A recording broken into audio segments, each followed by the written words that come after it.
Good evening, everybody. This is Mike Monty, one half of Long Island's #1 pro wrestling broadcast. We're produced out of Indie Music TV in New York. That's Ron Conkema, New York. Yes, again, that's Indie Music TV.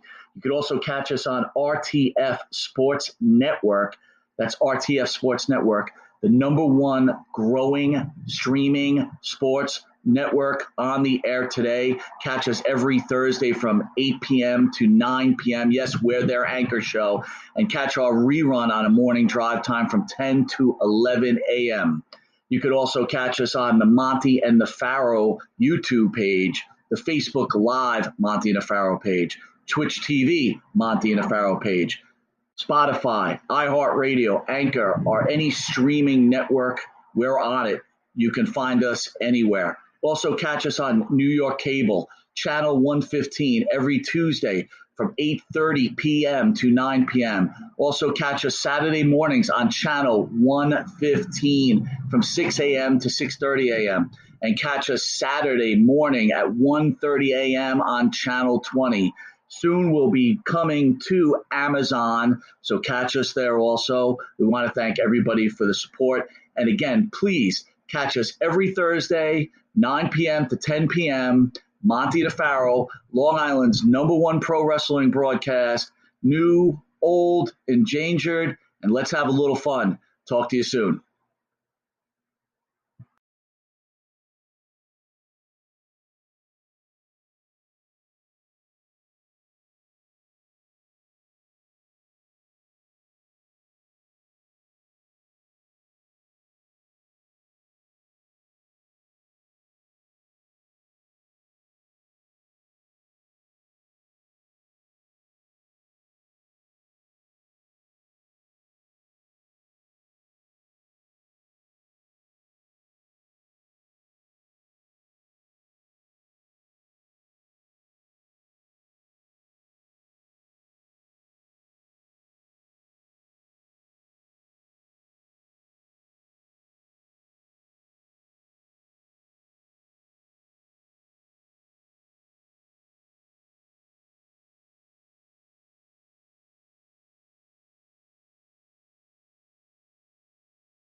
me say something about Long Island. What do you think about? You think about money? You think about Pharaoh? You think about the number one wrestling show in Long Island? That's what Tommy Wildfire Rich thinks about. So, ladies and gentlemen, as a good friend of mine on Georgia Championship Wrestling said to me one time, he said, ladies and gentlemen, don't miss it. Be there. Yeah, baby.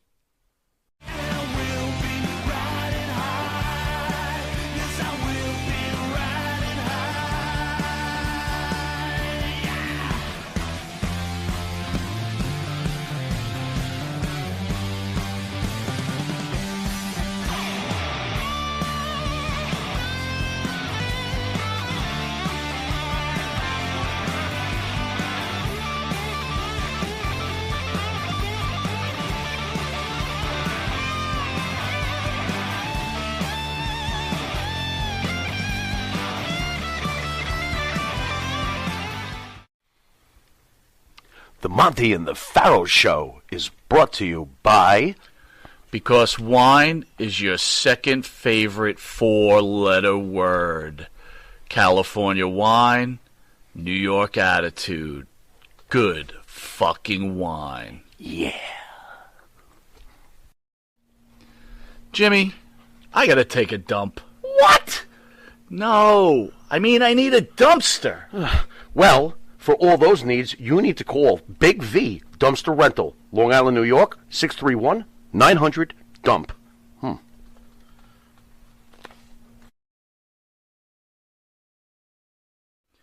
You need a body shop? You need engine repair? Auto Excellence, Collision Specialists, 631-261-6420. That's 631-261-6420. Auto Excellence.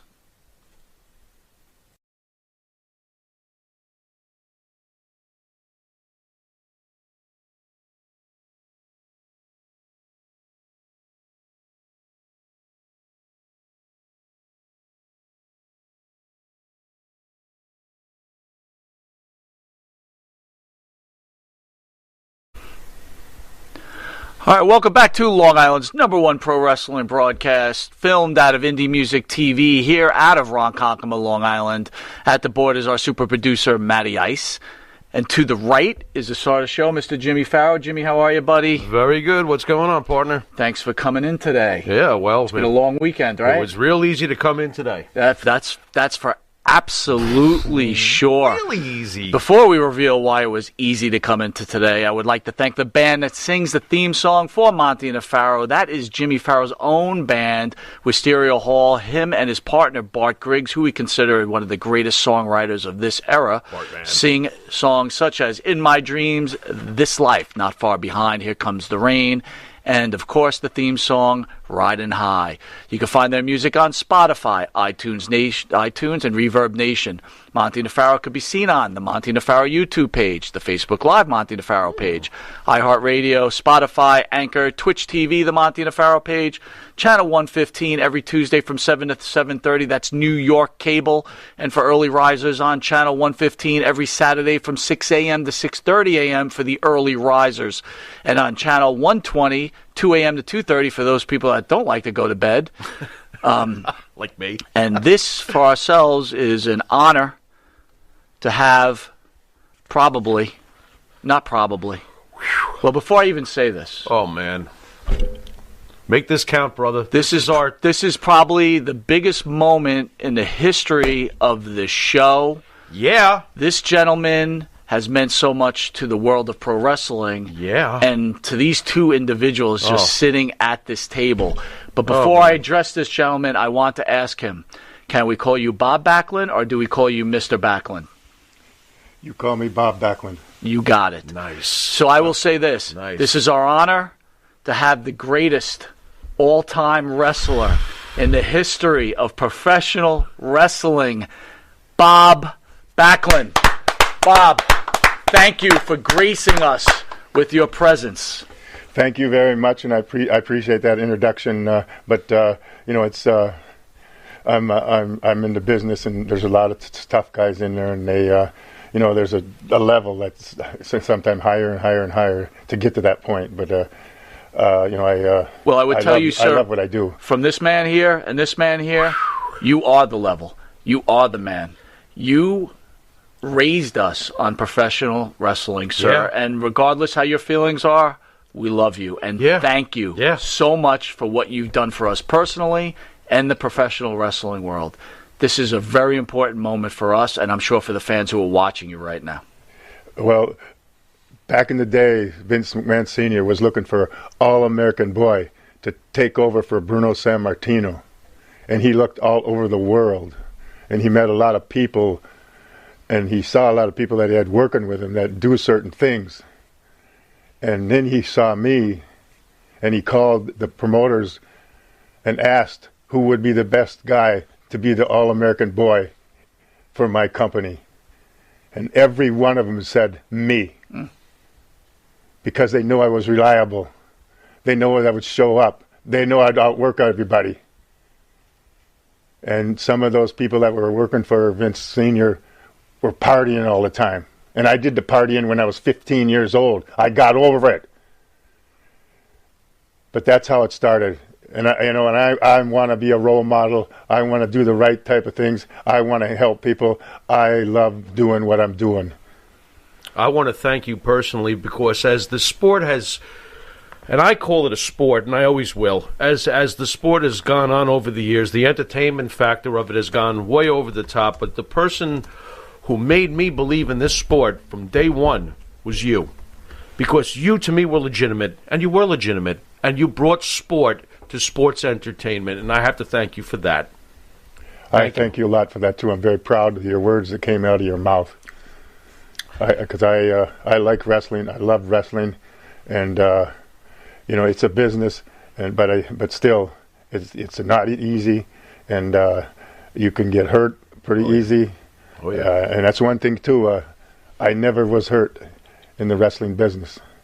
And because I protected myself, we learned when I was practicing, trying to be a wrestler, we learned things to do when we were taking somebody down and slamming them on the mat.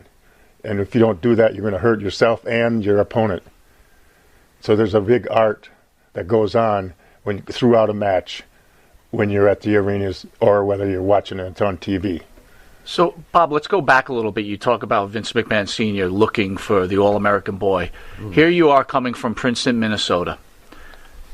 Quite different than New York City, right? Because we're going to call the WWF at that time New York City. Absolutely. Sure. How were you scared? I know about you being North Dakota State and what a great amateur wrestler you were. Yes. But were you scared to come to the WWF? Culture shock? I never knew what was going to happen, but I was never scared. I was never worried. I just took it one day at a time, did things on the way, and did a little more the next day. I made Vince Sr. recognize what I was doing. And he recognized what the other guys didn't do. And I think the only reason he picked me is because he could believe in me. He could trust me. But I didn't worry. I got into business out in Minnesota. A guy named Eddie Sharkey trained me in a gym in Minneapolis. And he saw me working out there, and he came over to me and asked me if I would want to go out and be a professional wrestler. And I said I sure would. And I signed up to his training school for professional wrestling, and we went on. And finally, he gave me the phone number of all the wrestling promoters, and I called them and I sent a resume and a picture. I asked them, I asked the people, can you use me in your business? Can you give me a start? And the first one that I called was Bret Hart's father. And Bret Hart's father is a big wheel in Canada in the business. Sure. And I was talking to, he was talking to me. And you know what? We were at a payphone, and I was putting money in the phone, and I never got to ask him, can I come up and maybe have you beat me up in his museum, in the gym, in his basement? You ran out of quarters? And it went dead. The phone went dead. And I lost him. Wow. But I put another nickel in. It wouldn't take it. So I hung up and I went another way. Wow. The next day I called Leroy McGurk in Tri-City Wrestling. He was a national champion in when he was in college. He liked me because of that, and he gave me a date to go to Baton Rouge, Louisiana, and have my first match. And on my first match, I left home with a green Chevrolet Impala and $20 in my pocket. Oh, boy. And I got down to Baton Rouge, Louisiana. I was looking around. I was at the building, and I went out and had a match. And I did pretty good, but I made some mistakes, which you have to make those mistakes to learn. Anyway, Leroy McGurk gave me a envelope. I went out in the car and I opened it. There was $5 in it. Oh, my God. And I had 29 cents left from the $20 that I had in my pocket. And I was wondering how I'm going to eat. And I was wondering how I was going to get through. But I wasn't going to give up. There you go. I didn't give up. They were testing me. They wanted to see how bad I wanted to be a wrestler. And I started to love the business. And I started getting a little better. The Funks is a big name in wrestling. They saw me. They brought me to their territory. And I got out of the gutter where I was in the car. I was sleeping in the trunk most of the time.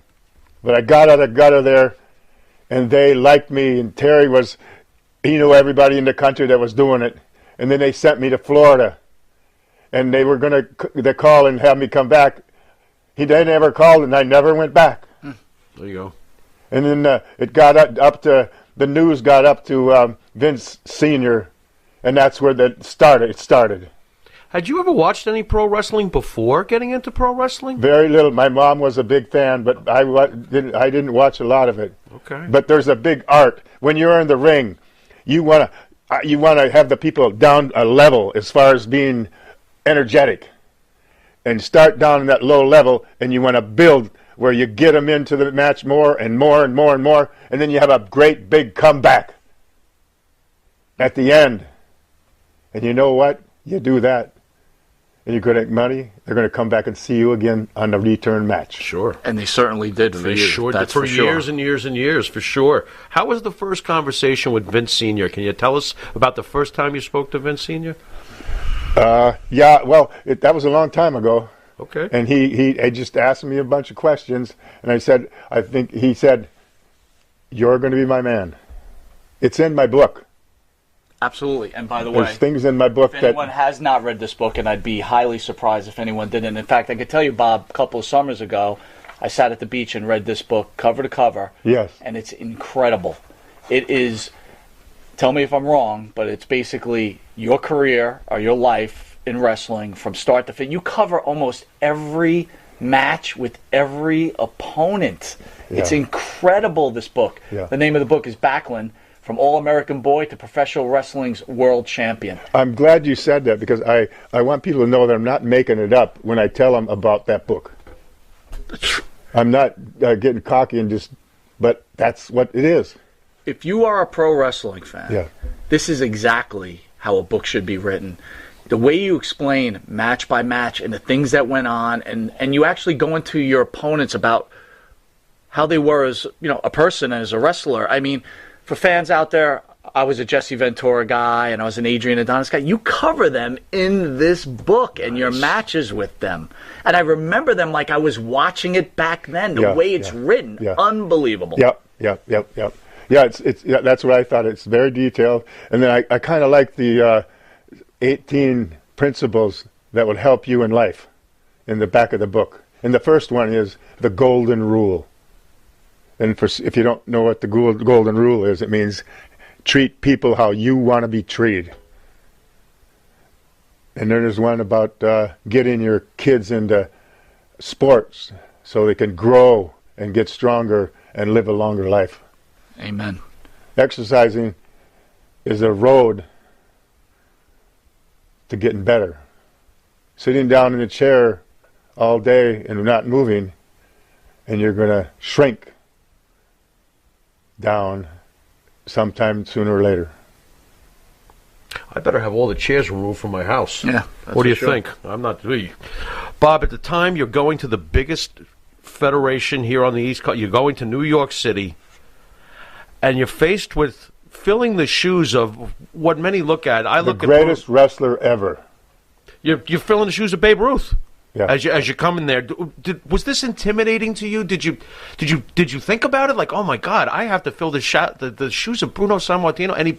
How much pressure was that for you? Or it wasn't any pressure at all. I believed in myself. I believed what I was doing, and I believed that I was doing it right. Oh, you were. And that's for sure. I liked Bruno Sammartino a lot, and but I got the honor to get in his position and run with it. And Vince McMahon Sr. was very behind me. Sure. He didn't listen to the guys when they start talking, why didn't you pick him? Why didn't you pick us? We've been in your company for so long.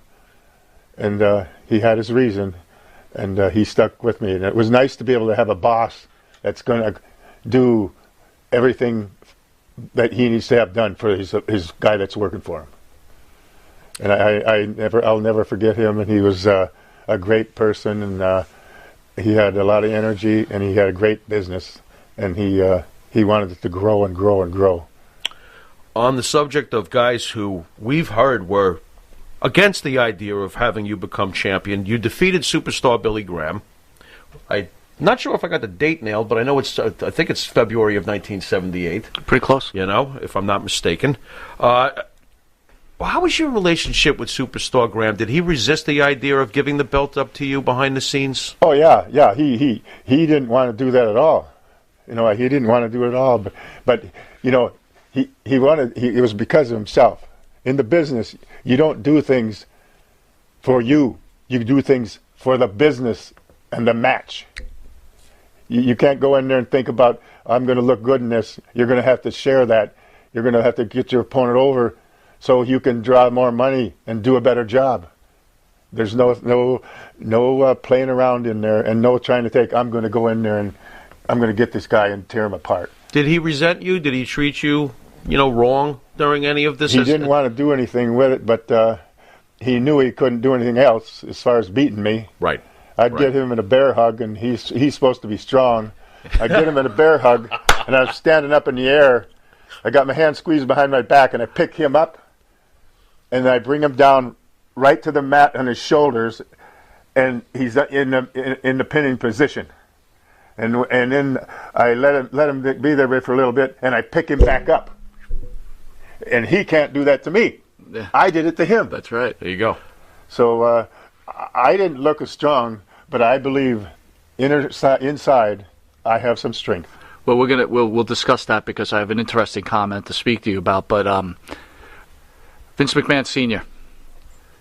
has a great reputation to be a man of his word. Yeah. You also worked for Vince Jr. when he took over the company. Can you tell me the differences between the two? Ooh. Well, the biggest difference is you can trust Vince McMahon Sr., but you can't trust Vince McMahon Jr.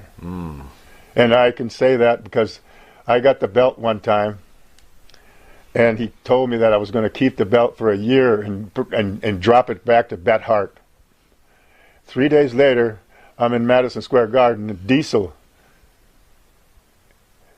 he told me that Diesel's going to take the belt because somebody else left the business, and I need him to have it. So he beat me in 9 seconds and took the belt. And I'm looking forward to going in for a year and helping and giving the belt back to Bret. Right. It really was something I wanted to do, and I never got to do that. Wow. But you still did business, though. Yeah. He did And Vince has a hard time doing something and then not being able to control that person. Did you have any words with Junior after this sudden turn of events with the belt? Did you say anything to him like, come on, man? No. Really? Nothing. He just did. But he, one time he wanted me to turn into a bad guy, and I did turn into a bad guy, but I wanted to. I had it all planned out. But he says to me, geez, why don't you turn into... I said, I got a daughter, and she's going to start school next year, and I don't want to hurt her problems or hurt her feelings or have people laugh at her and scream at her because her dad's a bad guy. He walked around a little bit in the back room. He came over to me and says, well, what about the money? And I said to him, my daughter's more important than the money. I don't care about that. I'm not doing it. And I walked out. And he likes to have it where you do what I tell you to do, or you're not here. Understood.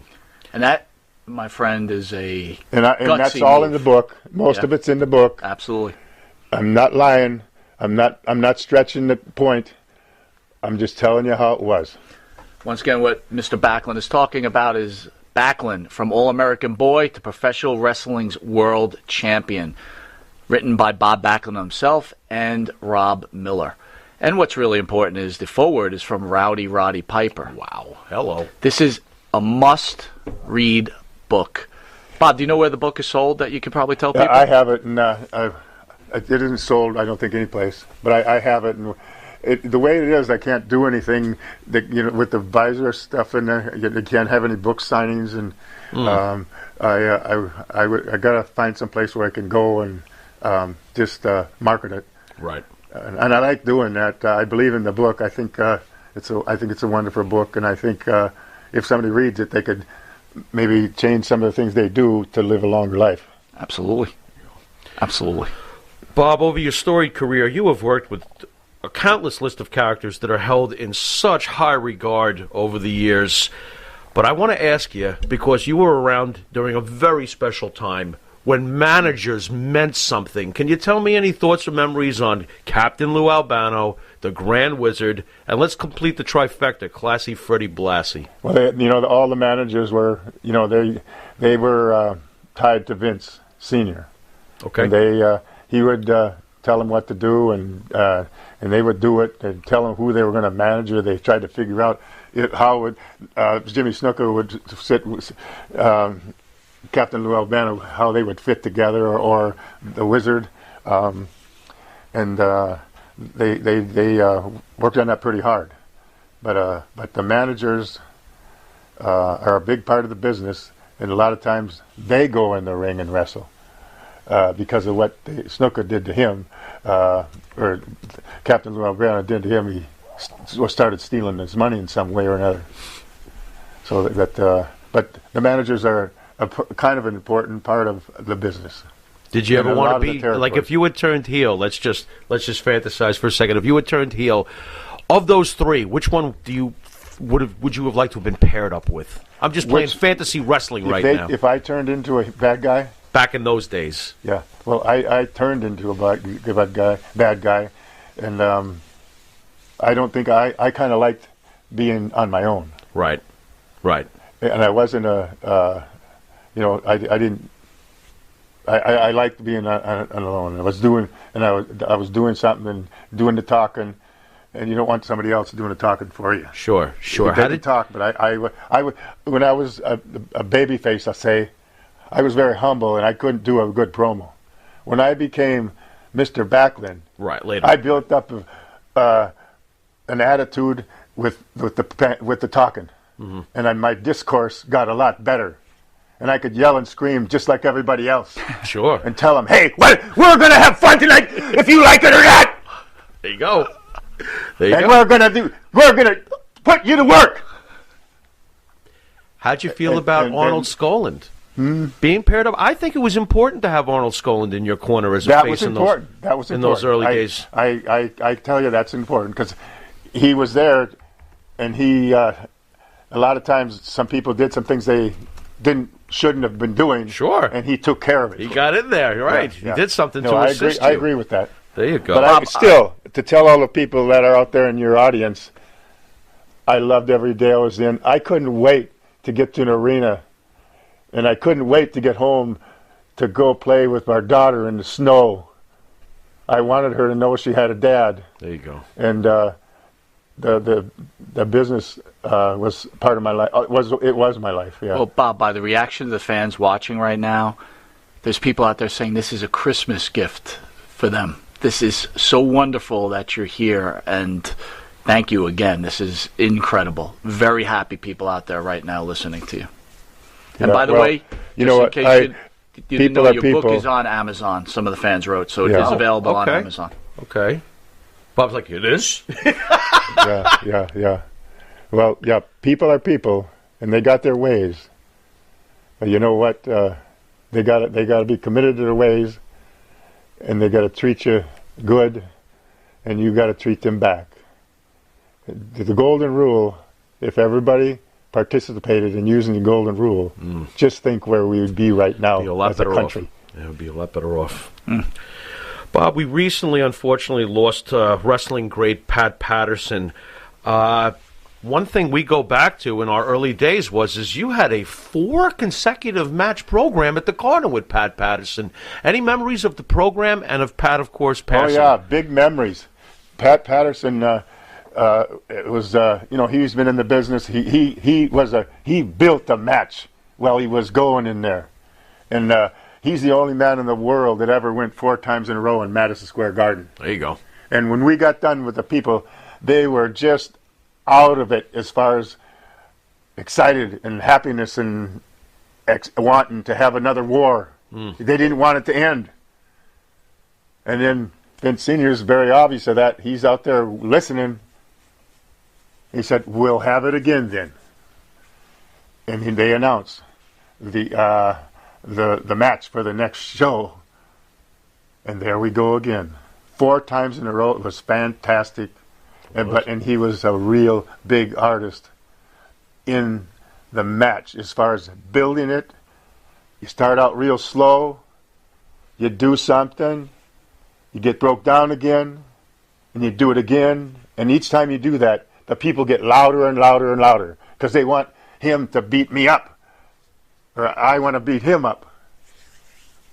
And he goes out and creates a match, and has an ending that they possibly might not like. He's going to win, boom, and he's going to get the title next time. They're saying, and that's the ball game. That's the ball game. But 4 matches is unheard of back then. 4 matches at the Garden. Four matches at the Garden. That's unheard of. I mean, Jesse was in and out. 1 match. Yeah, that's right. Boy, was he mad. Yeah, you took him out too quick, Bob. You took him out like you that. took him out too quick. I guess he couldn't work with you, though. He was a talented. Patterson was pretty high up in the business. Sure. And, he helped Vince Jr. on some things. So he did it right in the ring. He did it right in the ring. It wasn't about him. It was about the match. And you learn a lot from him. Yeah. And Nice. I enjoyed every match. Nice. We had some pretty long matches out of that 4. Absolutely. But, all right, with that, we're going to take a quick commercial break, and we'll be back with the iconic Bob Backlund. See you in a sec.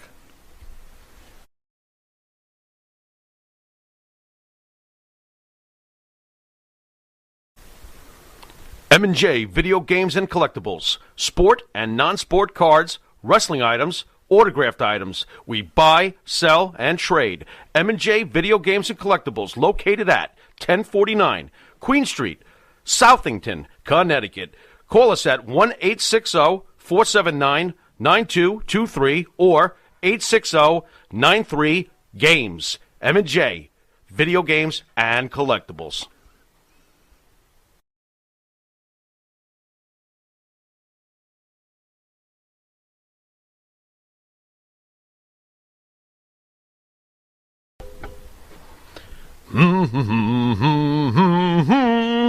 Oh, what's up, Mike? Hey, Jimmy, what's going on? Yeah, nothing much.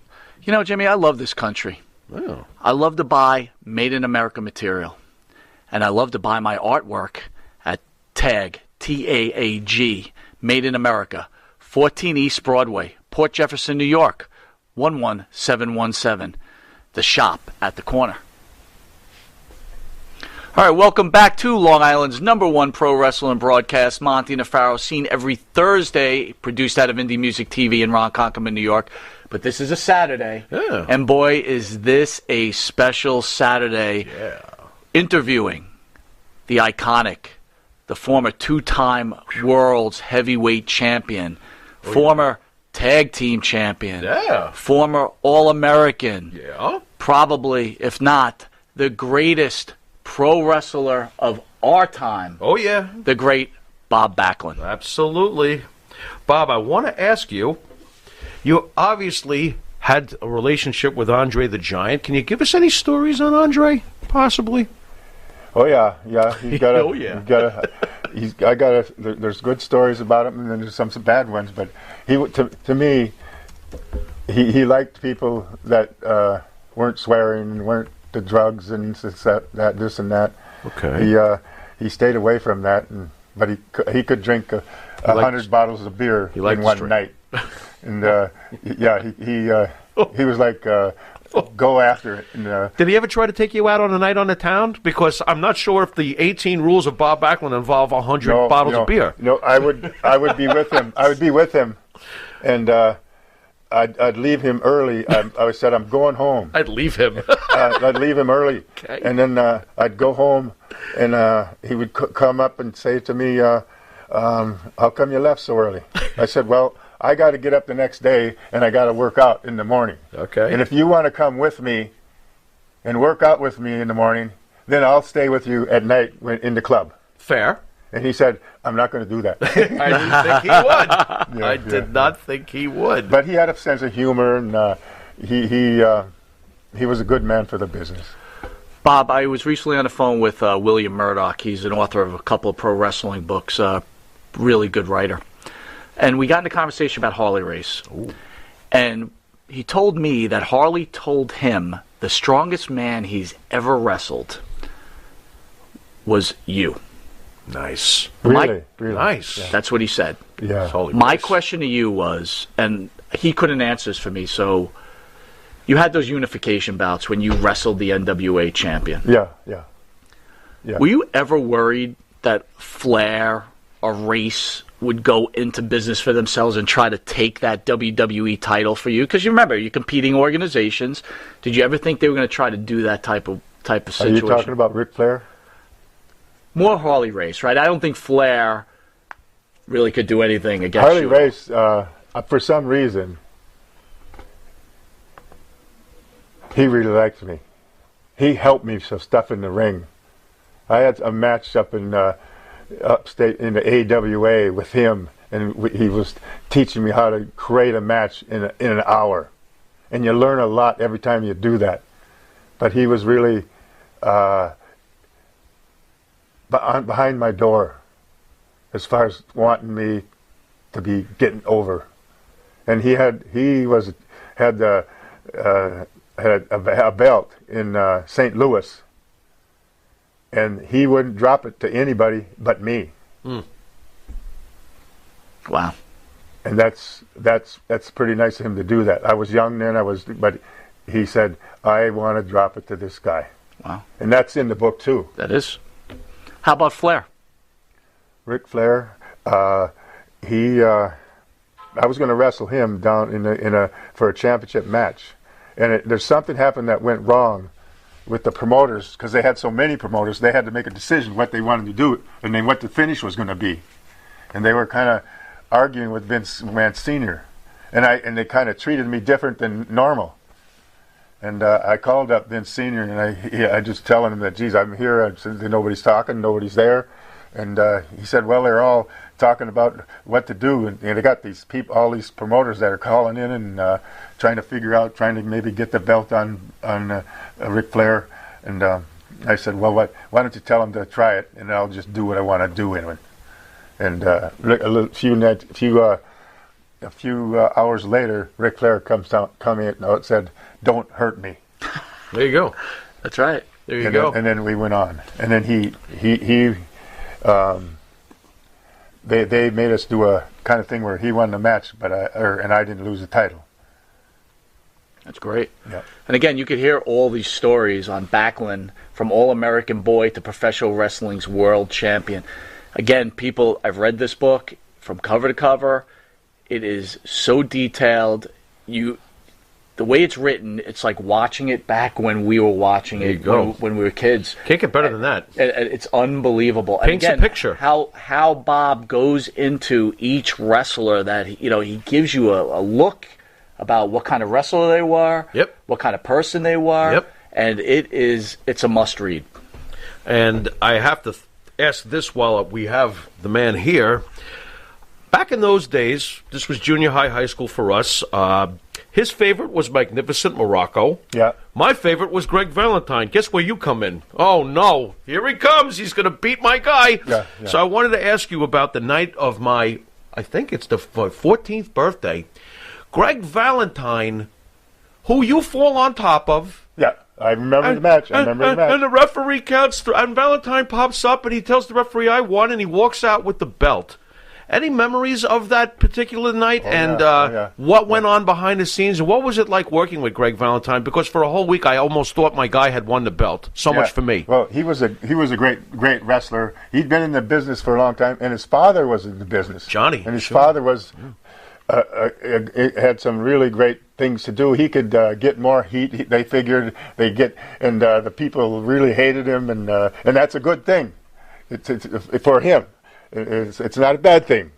But Greg Valentine developed into a good wrestler too. Like, he had the figure 4 leg lock for his ending, and we go an hour match. In the last 30 seconds, he'd have the hold with your legs. He had it on me, and the bell would ring, and they all thought I lost. But you know what? The time went out.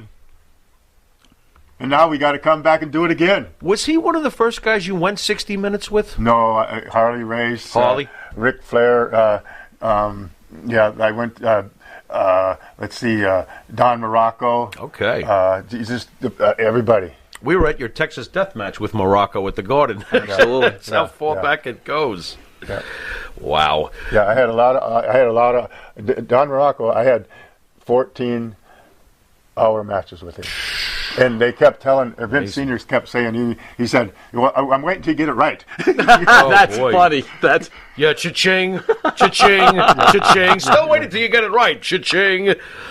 How about the list of guys you went through during our high school years? It was ridiculous. Adonis, Morocco, Ventura, Playboy Buddy Rose, Mosca. Can I say Killer Khan? Can I throw in Killer Why not? Khan was in there. I mean, this list is unbelievable, but the greatest one I that for me just stays in my mind was the storytelling with you and Jimmy Snuka, that cage match. Can you fill us in on that? What a moment.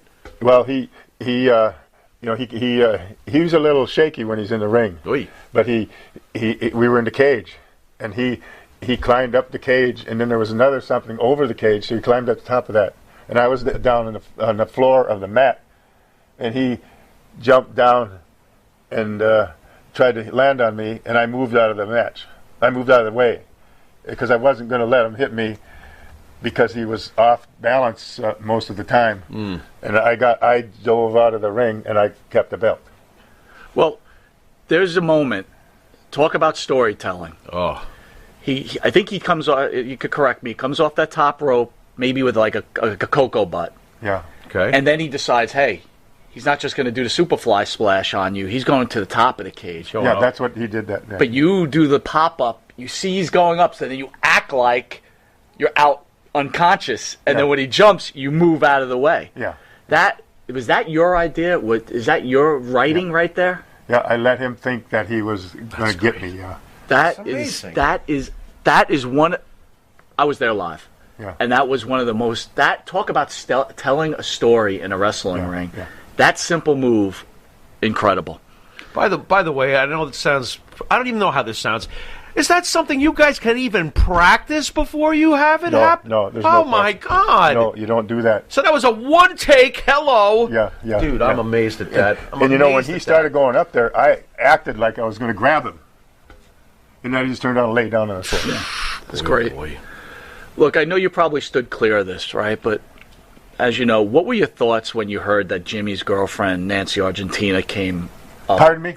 What did you hear, or what did you know about when Nancy Argentina, Jimmy Snuka's girlfriend, was found dead? I know you probably stood clear of that situation. You know what? You're there, and I'm here. Yeah. And I was here all the time. Right. I wasn't there. Okay.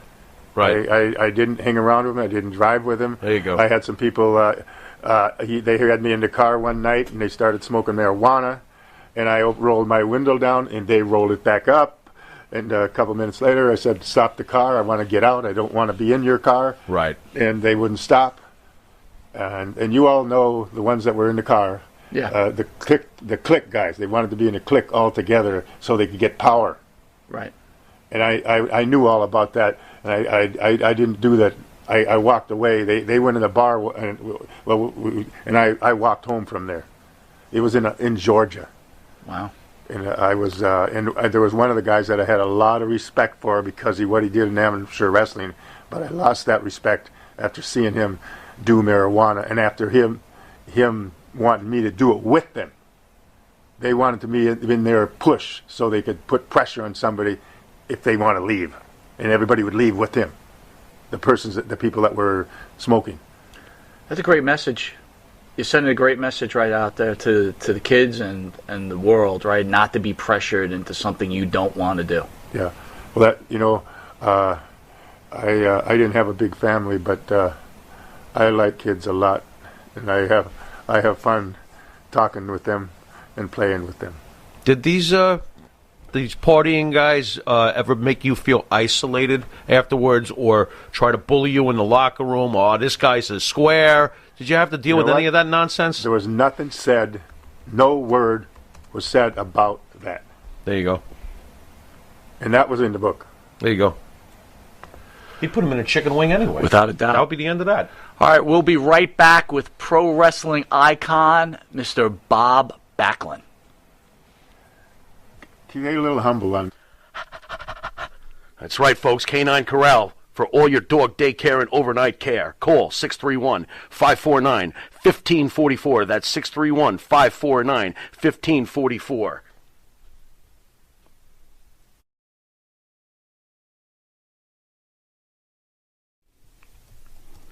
And Nitro's Garage for all your automotive needs. Call 646-675-2349. That's 646-675-2349. For all your automotive needs, Nitro's Garage. Ask for Jack.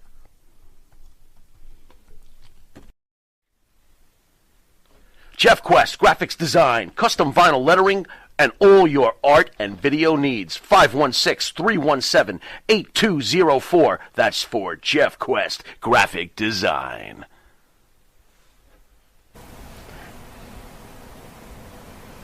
All right, welcome back to Long Island's #1 pro wrestling broadcast, Monty and the Pharaoh. Seen every Thursday, produced out of Indie Music TV in Ronkonkoma, New York. Again, this is a special Saturday edition of Long Island's #1 pro wrestling broadcast. And again, we have the honor of the greatest pro wrestler in the history of pro wrestling, Mr. Bob Backlund.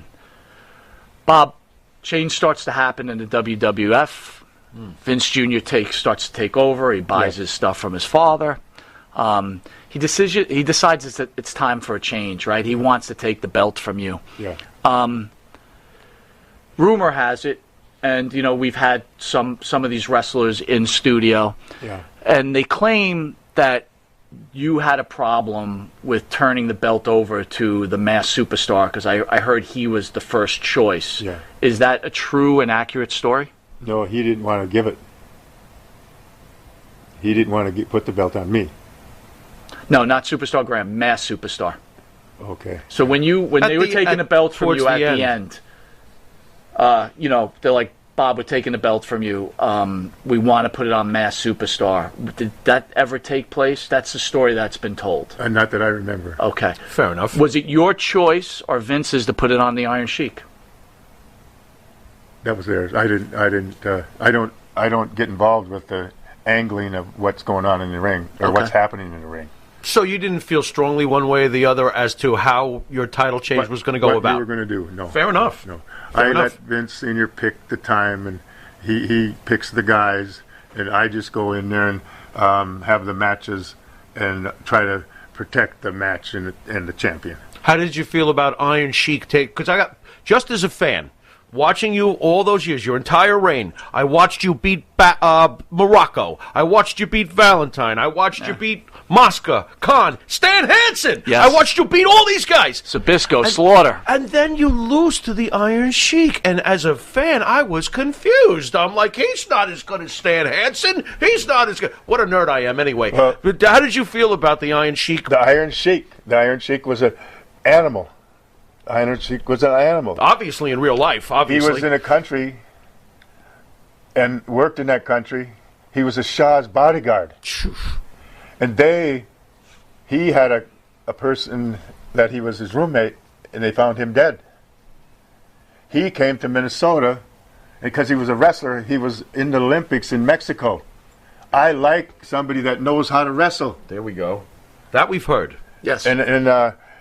But he ended up coming to Minneapolis, and he helped Vern Gagne train people. And so I knew him before he came out here, or out down into the WWF. And I knew how he was, and I knew he knew how to wrestle. And I think a wrestler should have the opportunity to get a belt, and I didn't mind him getting it.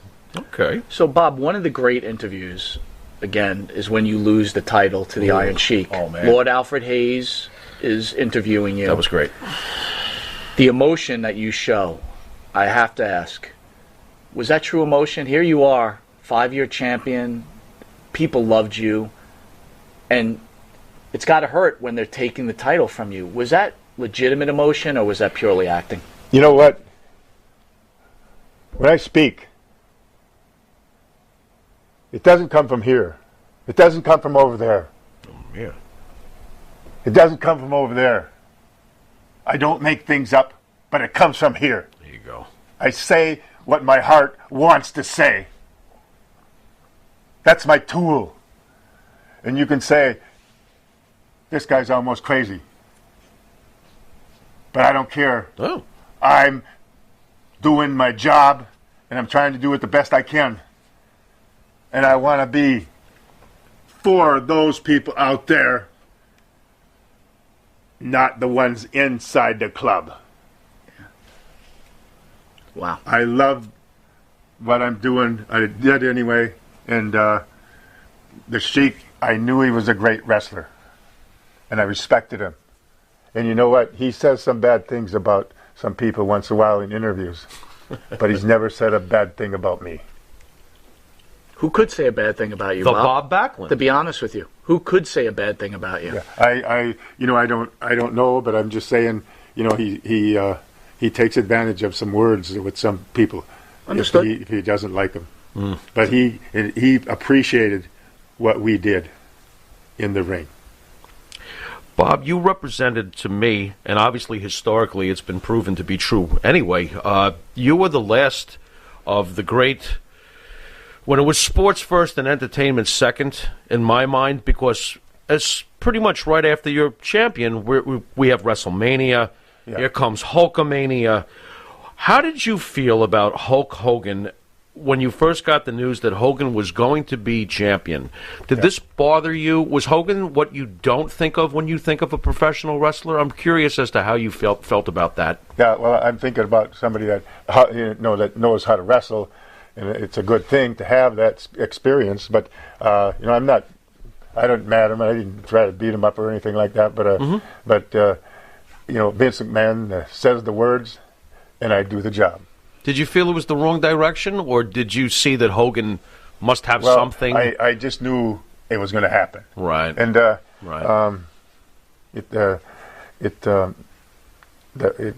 the way the business is. Right. That's what the business does. Sure. So we're trying to tell a story that will draw people in to the arenas, and come and follow you and do that and that. Yeah. So, Bob, you explained earlier, right, that they wanted to turn heel, dye your hair black, and, your daughter was growing up and you didn't want to cause any issues. Is there any regret in maybe you could have did that program because maybe you would have been part of WrestleMania 1, that game changer? Is there any regret from Bob Backlund at all? No, I never got, they didn't want me. Yeah. Didn't want you? Really? Wow, what's wrong with them? I'm not understanding craziness. that. How about when you did return to the WWE? And this, to me, was this was crazy. Well, I went wild. I'm like, what is going on? I'm like, I mean, that's. But you were never a true heel, though. You were a man who stood up for his beliefs. You weren't a heel. You were just someone that stood up for his beliefs. Exaggerated, right? Yeah. Right. Yeah. But how do we go from they didn't want me to now they want you all these years later? That's a great question. How did that phone call happen? How does Bob Backlund return in a form I don't even recognize? How does this happen? I don't know. I'll tell you. Don't know. I'll tell you. It's all from the heart, and I'm saying things from the heart. And Well, they clearly reached out to you. Were you surprised? I mean, before I gave a talk, 3 seconds before the talk, I didn't know what I was going to say in everything. Oh my God. The Hall of Fame. Oh. I gave a speech there, and the president, he comes over because he was inducted in the Hall of Fame the same year. He comes over and tells me, if we could show that film to all the people in New York, we could shut the place down. And and then when I gave that speech, they wanted him to write a speech to me.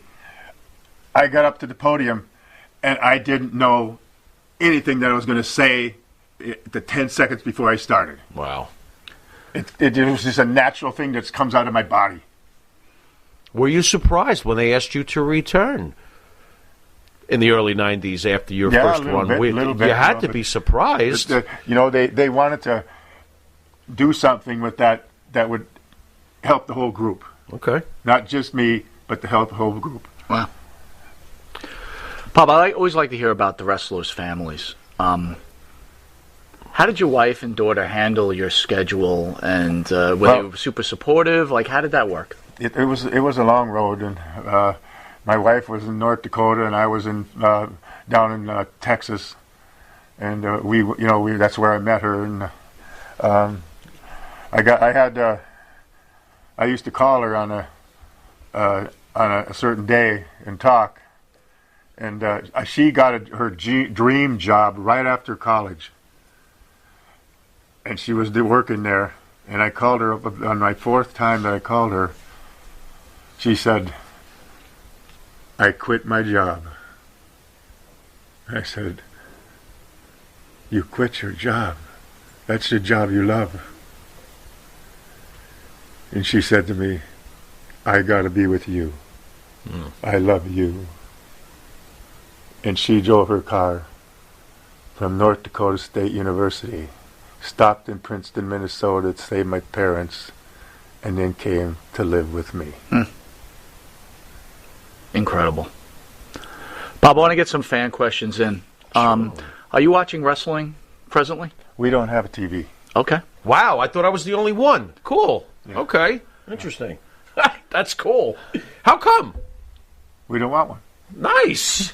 Boy, he keeps it simple. I don't want one either. What's your diet and exercise like? Diet? I eat meat. I get meat from a farmer that it's all, there's no drugs in it, anything. And I have potatoes with it. I steam it.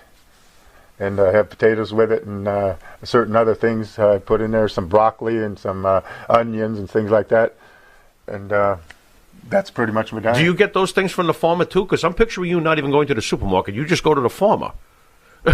No, I go to the farm. Wow. He's got a farmer.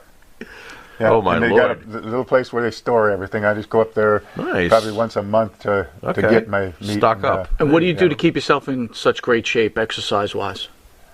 Well, I've been running around a lot and been busy a lot, and with this, I don't know what's going on behind the scenes. And I might not be as in good a shape as I was. You're in pretty good shape. I hadn't gotten much sleep in the last maybe month and a half, and but I'm still, I don't want to give up on anything, and we got to win the war. We got to win the war, not them. Amen. All right, with that, we're going to take a quick commercial break, and then the star of the show, Jimmy Farrow, will be on stage with Mr. Backlund as Mr. Backlund shows one of his incredible tests of strength. We'll be right back. In the mood for a freshly roasted cup of coffee? www.offtherailscoffeeroasters.com.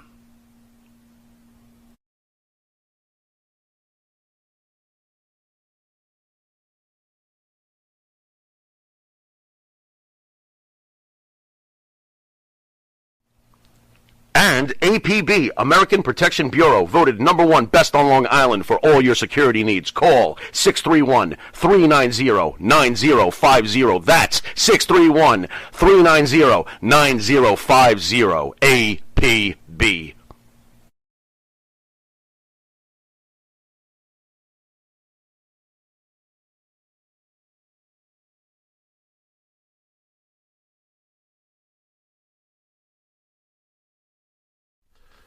You want to star in your own success? Call QuickCast. www.quickcast.com. 866-7-CAST-NOW. That's 866-7-CAST-NOW. QuickCast.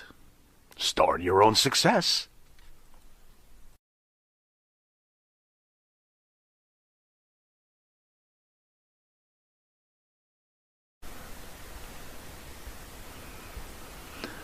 Welcome back to Long Island's #1 pro wrestling broadcast, Monty Nefaro, seen every Thursday out of Indie Music TV. This is a Saturday, of course, because we've got pro wrestling icon Bob Backlund. So, Bob, you used to do those steps all the time.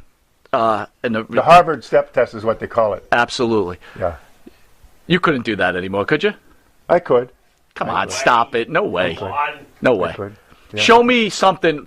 Can you, look, with all due respect, you're in great shape. How old are you right now, sir? 71. 71, in great shape. There's no way you can do any kind of test of strength. What about that wheel? You roll the wheel That's out. right, yeah. You still do that, too? I used to do 400 reps a day with that wheel. What can you do now? And I used to do the step test for an hour.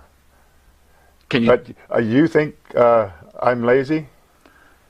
Yeah, a little bit. Sure, yeah. When you get older, everybody gets do you lazy. Think I've lost all my strength? To be honest, Bob, yeah, I think so. Oh, God, Will you do what I do if I do something? Oh, now you. Sure, why not? Oh, don't say that. What are you going to do? Just walk? I can walk. Wait a minute. Wait a minute.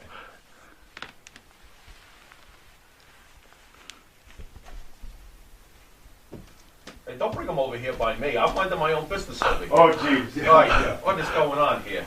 Yeah, I'm going to do it here. What are you going to do? Okay. Oh, no. Go here and here. What? What? What the? Look at that. Holy cow. You're going to do this next, right, Mike? No. Oh, my God. What? He's wiggling his toes! Oh, no. No wonder Valentine lost. Holy cow. Dude, this is ridiculous. Well, I used to think I was in shape. So much for me. I'll see you later. Look at this. Wait a minute. Wait a minute. What? What? I can't get down. What do you mean? Yeah, what about that? Yeah, baby. Oh, my God. Yes. Ladies and gentlemen, the Great Bob Backlund. Oh, my God. Incredible. Oh, my Lord. Incredible. Oy. Holy All cow. over my body. I'm exhausted Really? just looking at that. Oh, my God. Well, he clearly doesn't eat White Castle. Anyway. Wow. Unbelievable. How was that for you? Oy. That was I'm busy with that. pretty amazing. Oh my God. All right, Bob. So, a couple of things. Couple. Backlund, from All-American Boy to Professional Wrestling's World Champion. Available on Amazon. Also through John. You want to step in real quick to talk about where you? I'll talk right here. Well, you got to get on the mic a little bit. Come on over. You're okay. You Bring can him sit in. next to Bring Mr. him in. Backlund. There you go. All right. The King of So Connecticut, go ahead. folks. Tell the fans out there. If you want to get that book, it's an awesome book, by the way, and Bob will autograph it for you, right, Bob? Yeah. Oh, yeah. You can contact us at M&J Video Games and Collectibles, 860-93-GAMES, and just we'll mail it out to you, or you can come to the store. And Bob is he lives near me. He's a good friend, and we do the virtual feed sometimes. So we're going to be doing one coming up. So if they want it, they can get it that way too. Just keep an eye on with you guys and with us. That's fantastic. Yeah, 860-93-GAMES. If you want to get an autographed copy of his book, which is a great read, you got to get it. Well, we'll be promoting it. So we like to leave off the show with thank you, John. The Pharaoh's final question, the star of the show. So, Bob, the Pharaoh's going to hit you with his final question. Wow. Unscripted, unrehearsed, ready to go. This is your one time. I know. This icon sitting in front of you. He just stood on his head. head. Make it count. Bob, what is your greatest favorite moment in professional wrestling? Do you have a match that just you always think about? What is your favorite moment in your entire career? Do you have one? That's pretty hard to. I have a lot of favorite. Like when Greg, my guy Valentine. Valentine, yeah. Greg Valentine. When he had me in the figure 4 leg lock, and I was about to, and the bell rings. That's kind of it was a strange moment. And then when he walked out with the belt one night, that was a strange moment. That was you see, he's mentioning my guy. He is. My guy. He is. There we go. Thank you. I don't have any problems with anything that went on in the ring, and I mostly find that everybody was trying to do it the best they could and entertain the people.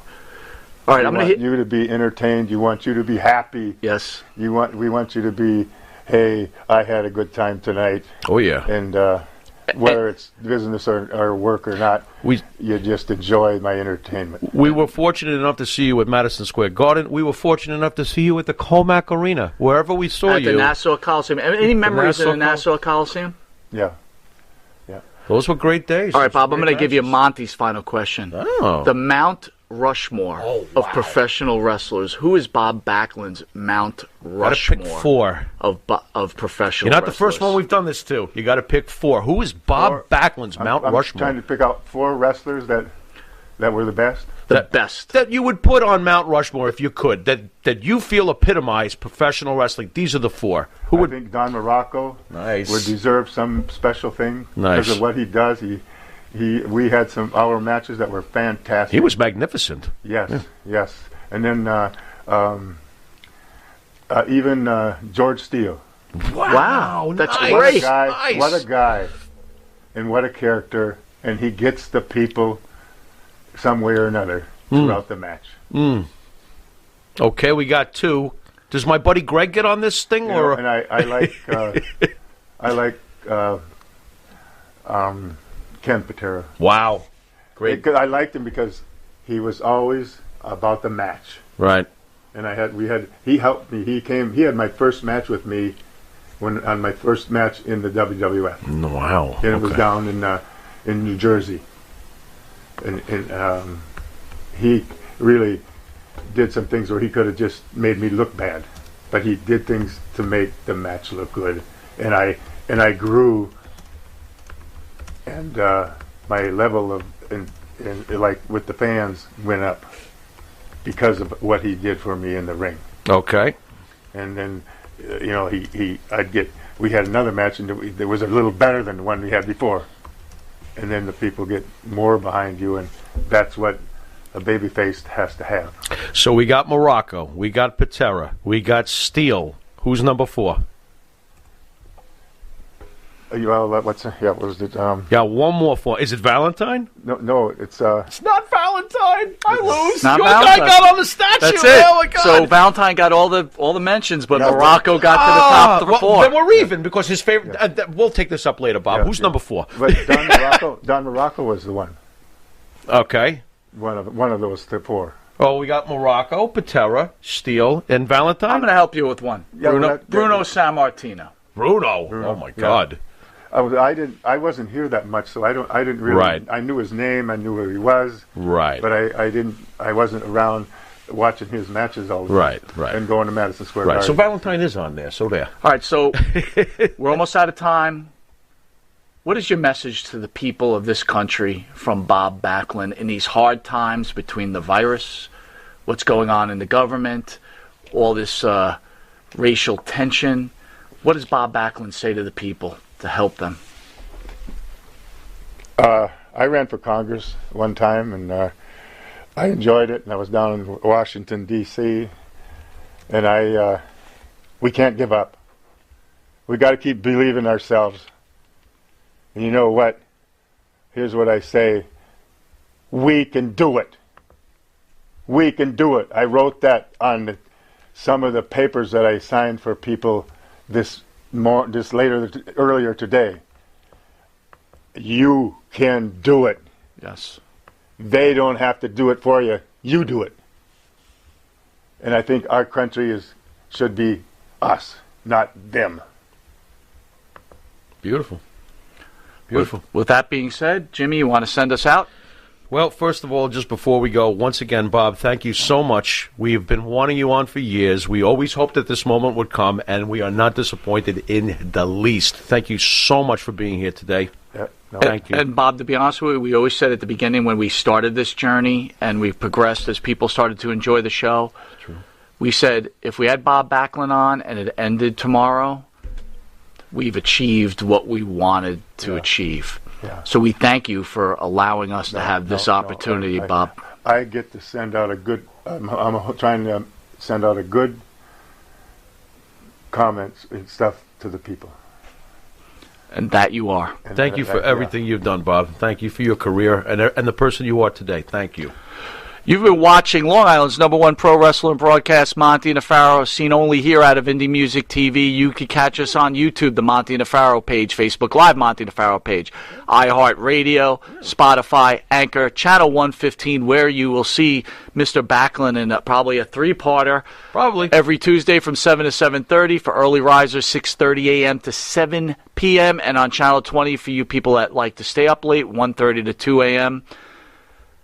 I want to thank you again, Mr. Backlund. I want to thank you, Jimmy. Thank you, Mike. And once again, for the fans out there, one more time. Backlund, from All-American Boy to Professional Wrestling's World Champion, written by Bob Backlund and Rob Miller. Forward by Roddy Piper.